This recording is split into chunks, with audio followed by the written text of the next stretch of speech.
সুপ্রিয় দর্শক, শুধু একবার এইভাবে লইট্টা মাছ রান্না করে খাবেন, অসম্ভব টেস্ট। লইট্টা মাছ অনেকভাবে রান্না করা যায়, তবে এইভাবে রান্না করলে যে কতটা টেস্ট হয় শুধু একবার এইভাবে রান্না করে খাবেন। আসসালামু আলাইকুম, রিতাস কিচেন থেকে আপনাদের সকলকে অভিনন্দন জানাচ্ছি। এখানে একটা কড়াই বসিয়ে দিয়ে চুলায় আমি হাফ কাপ ফ্রোজেন করা পেঁয়াজ কুচি দিয়ে দিলাম। এখন তেল দিয়ে দিব পরিমাণ মতো, তেলটা একটু বেশি লাগে এই মাছে, আর স্বাদ মতো লবণ দিয়ে দিলাম। পেঁয়াজটা যখন হালকা বাদামি হয়ে আসবে তখন দিয়ে দিচ্ছি আমি এখানে 1 চা চামচ হলুদ গুঁড়া আর 1.5 চা চামচ মরিচ গুঁড়া। মরিচটা আপনারা আপনাদের পছন্দ মতো বাড়িয়ে কমিয়ে দিবেন। ধনিয়া গুঁড়া, জিরা গুঁড়া দিয়ে দিয়েছি 1 চা চামচ করে, আদা রসুন পেস্টও 1 চা চামচ করে দিয়ে দিব। দিয়ে তারপরে এখানে আমি এটা মশলাটা ভালোভাবে কষানোর জন্য তেলের মধ্যে ভালোভাবে কষিয়ে আমি এখানে দিয়ে দিয়েছি 7-8টা কাঁচামরিচ ফালি করে দিয়েছি। এই মাছের মধ্যে একটু ঝালটা একটু বেশি দিলে ভালো লাগে। টমেটো পিউরি দিয়ে দিচ্ছি 3 টেবিল চামচ।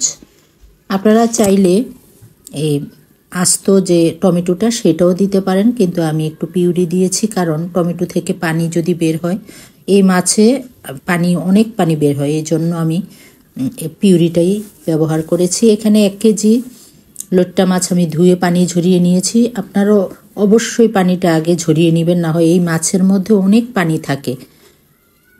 বেশিক্ষণ নাড়াচাড়া করলে এটা ভেঙে যায়। একদম সফট একটা মাছ, আবার পানিযুক্ত মাছ, এই জন্য মশলার সাথে আমি মিশিয়ে নিয়ে একবারে ঢেকে দিব। বেশি একটা নাড়াচাড়া করব না। চুলার আঁচটা থাকবে মিডিয়াম, মিডিয়াম থেকে একটু হাই প্রথমে করব না, প্রথমে মিডিয়াম রেখে ঢেকে দিব ঢাকনা দিয়ে 4-5 মিনিট।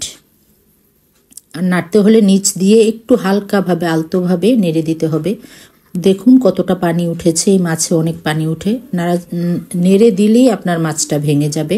তারপরে মিডিয়ামে রেখে আমি পানিটা শুকিয়ে নিয়েছি। আর এখানে আমি দিয়ে দিব একটু লেবু পাতা। লেবু পাতাটা দিলে একটু সুন্দর স্মেল আসে। অনেকে আবার এই যে লইট্টা মাছের গন্ধটা পছন্দ করেন না, তো আপনারা এইভাবেও করে খেতে পারবেন, অসাধারণ টেস্ট হয়। দিয়ে লেবু পাতা দিয়ে ঢাকনা দিয়ে ঢেকে দিব 1-1.5 মিনিটের মতো। এখানে আরও ঝোলটাকে একদম আমি কমিয়ে নিয়েছি, ভাজা ভাজা। দেখুন তেল উঠে গেছে, অসম্ভব টেস্ট। শুধু একবার এইভাবে রান্না করে খাবেন, অনেক টেস্ট পাবেন। আশা করি আমার রেসিপিটা আপনাদের ভালো লেগেছে। ভালো লাগলে লাইক, কমেন্ট, শেয়ার করবেন এবং আমার ইউটিউব চ্যানেলটি সাবস্ক্রাইব করে দিবেন। সবাই ভালো থাকবেন, সুস্থ থাকবেন, আমার জন্য দোয়া করবেন। আল্লাহ হাফেজ।